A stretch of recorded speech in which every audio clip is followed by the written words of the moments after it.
şeytan rayına gitme, hızalata koyur bil bil bu işi.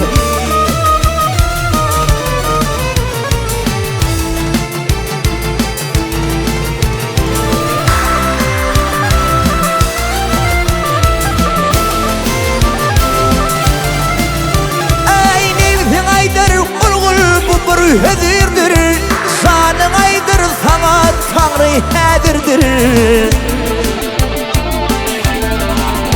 Ey sen görmesen olga sana nazırdır. Utun kul yeğin kul bu işi.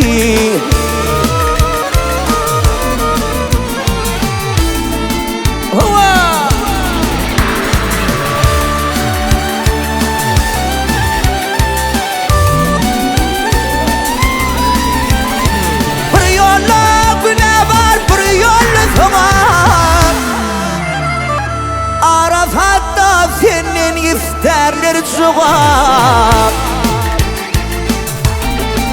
Ey halala hasap var, harama azap.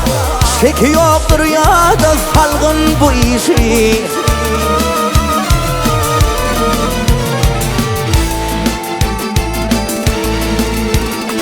Başım göğüsüm yele getirmem, gönlümü korkuyunu sala getirme. Vak yürekte yok seni dile getirme. Ahlat kuluğuma salgın bu işi.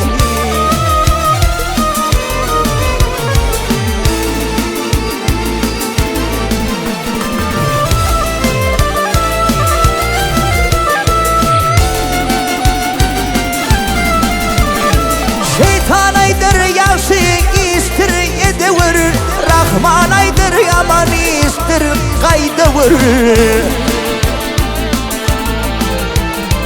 Mantım ulu göter kolun ködevir, köde dövebilsin kılgın bu işi.